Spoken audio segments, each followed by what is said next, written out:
마태복음 5장 17절에 그리스도께서 내가 율법이나 대언자들을 폐하러 온 줄로 생각하지 말라. 폐하러 온 것이 아니요 성취하러 왔노라 고 말씀하셨습니다. 당신은 아마도 예수와께서 율법을 성취하셨기 때문에 율법이 더 이상 이방인 신자들에게는 유효하지 않다라는 말을 들은 적이 있을 것입니다. 하지만 예수와의 가르침은 율법을 무시하라는 것이 아니라 오히려 율법의 본래 의미와 목적을 잘 깨달아 실천하라는 말씀이었습니다. 하지만 교회는 예수와의 율법 성취의 개념을 완료 또는 끝났다는 의미로 잘못 이해하고 있습니다. 율법이 결함이 있고 폐하여졌다고 주장하는 이들은 마태복음 5장 21절, 27절, 33절, 38절에서 사용되는 같은 패턴으로 그 근거를 삼습니다. 즉, 너희가 들었으나 라는 동일한 표현을 예수와께서 사용하신다고 말입니다. 이들은 이 표현으로 예수와께서 율법의 결함을 지적하신다고 주장합니다. 그러나 이 표현을 사용하신 예수와의 의도는 율법에 더해진 유대교적 해석, 즉 사람들이 만들어낸 추가 조항들을 수정하고 더 깊은 토라의 본질적인 이해를 제공하고자 이런 표현을 쓰셨습니다. 즉 예수와께서는 너희가 들었으나 라는 표현을 사용함으로써 그 당시 사람들이 가지고 있던 톨에 대한 기존의 해석과 톨에 대한 그분의 가르침, 이 두 가지를 대조하고 계십니다. 그러므로 마태복음 5장에서 성취하러 왔노라 하는 표현은 완전하게 하기 위해 오셨다는 표현입니다. 종교 지도자들의 잘못된 가르침을 바로잡으시고 토라의 본래 뜻을 가르치고 계십니다. 그러므로 예수와께서는 율법은 고대 유물이니 대체하고 폐기해야 한다는 의미가 아니라 오히려 그 율법을 주신 하나님의 마음과 뜻을 올바르게 깨달아 우리가 가진 하나님과의 관계와 이웃과의 관계를 보완하고 심화하라는 뜻입니다. 또한 예수와께서 십자가의 죽으심으로 율법이 폐하여졌다고 주장하는 자들은 골로사에서 2장 14절을 이용합니다. 우리를 거스르고 불리하게 하는 법조문으로 쓴 증서를 지우시고 제하여 버리사 십자가에 못 박으시고, 골로사에서 2장 14절은 그리스도께서 우리를 죄와 율법의 저주로부터 구속하셨음을 강조하는 사도 바울의 메시지입니다.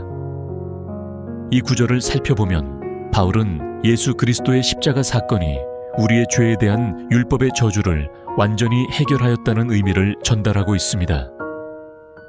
여기서 말하는 법조문으로 쓴 증서는 율법을 지키지 못한 인간의 죄에 대한 기록 또는 채무를 상징합니다. 이 채무는 하나님께 대하여 인간이 범한 죄와 의무의 실패를 의미하며 어떤 인간도 율법을 완전히 지킬 수 없기 때문에 이 증서는 인간에게 죄의 빚을 의미하게 됩니다. 우리를 거스르고 불리하게 한다는 것은 이 증서가 인간에게 죄의 심판과 형벌을 초래하며 인간이 이 죄로 인해 하나님과 멀어져 그분과의 관계에서 불리한 위치에 있다는 뜻입니다. 예수와께서는 우리의 죄를 대신하여 십자가에서 죽으심으로써 이 법조문으로 쓴 증서를 지워버리셨습니다.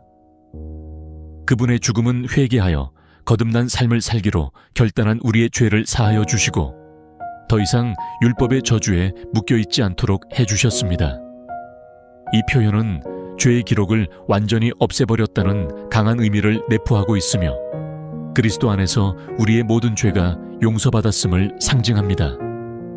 다시 말해 예수와께서 이 증서를 제하여 버리셨다라고 한 것은 단순히 지운 것에 그치지 않고 완전히 제거해 버리셨다는 뜻입니다.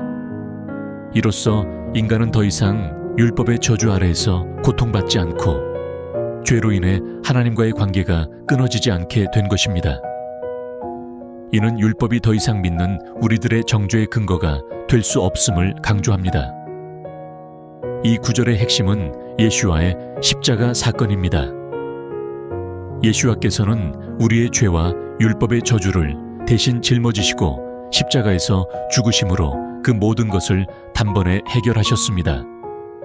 십자가는 단순한 형벌의 도구가 아니라 예수와께서 십자가에 못 박히심으로 인해 죄의 기록과 율법의 저주까지 함께 못 박혀 제거되었다는 것입니다. 그러므로 골로사에서 2장은 예수와의 십자가의 죽음으로 인해 율법이 폐하여 진 것이 아니라 우리가 죄를 지었을 때 처할 수밖에 없는 율법의 저주로부터 우리를 구원하셨다는 내용입니다. 즉, 우리가 마땅히 받아야 할 율법의 저주, 죄의 대가를 주님이 대신 짊어지신 것입니다. 갈라디아서 3장 13절과 14절 역시 같은 이야기를 하고 있습니다. 그리스도께서 우리를 위하여 저주를 받은 바 되사 율법의 저주에서 우리를 속량하셨으니 기록된 바 나무에 달린 자마다 저주 아래에 있는 자라 하였음이라. 이는 메시아 예수와께서 우리를 위해 친히 율법의 저주를 받으심으로 우리를 구원하셨다는 것입니다. 할렐루야! 모든 민족들이 예수 안에서 구원을 받을 것입니다. 갈라디아서 3장 14절은 아브라함의 복이 유일한 씨인 예수아를 통해 이방인에게 미치게 하고 또 우리로 하여금 믿음으로 말미암아 성령의 약속을 받게 하려 함이라고 말씀하십니다. 마태복음 5장 17절에서 18절 말씀입니다. 율법을 지킴으로써 구원을 받는 것이 아니라 예수아의 보혈의 공로로 구원을 얻습니다. 하지만 신앙생활 하다가 우리가 죄를 짓게 되면 우리는 율법의 저주 아래 놓이게 됩니다. 이때 우리가 진정으로 회개하고 삶을 올바른 방향으로 돌이키게 되면 예수와의 죽음이 율법의 저주에서 우리를 풀어주십니다. 율법은 우리가 하나님의 백성으로서 사는 삶에 대한 지침서입니다.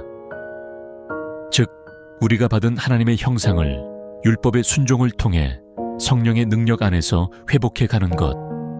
이것이 바로 주님께서 십자가의 죽음으로 우리를 구원하신 목적 중에 하나입니다. 그러므로 골로사에서 2장 14절의 내용은 율법의 폐지를 말하는 것이 아닙니다. 바울 서신서 갈라디아서에서 주님께서는 친히 율법의 저주를 받으시고 우리를 죄에 대한 율법의 저주에서 풀어주셨습니다. 예수와는 말씀이시고 왕이십니다. 그분의 말씀이 곧 법이므로 앞으로 다가올 세상에서는 그분의 율법으로 그분의 나라를 다스리실 것입니다. 하나님의 백성이 그분의 나라의 법을 무시하며 살아간다는 것은 이치에 맞지 않습니다. 그러므로 예수와의 가르침은 율법은 여전히 유효하며 율법을 통해 우리가 하나님과의 관계 가운데 더욱 깊이 들어갈 수 있음을 보여줍니다. 예수와 시대에 유대인들은 토라를 지키기 위해 열심으로 노력했습니다. 하지만 진정한 왕이신 토라, 살아계신 토라께서 유대 땅에 오셨을 때 그들은 그분을 알아보지 못했습니다. 혹시 우리도 같은 실수를 하고 있지는 않을까요?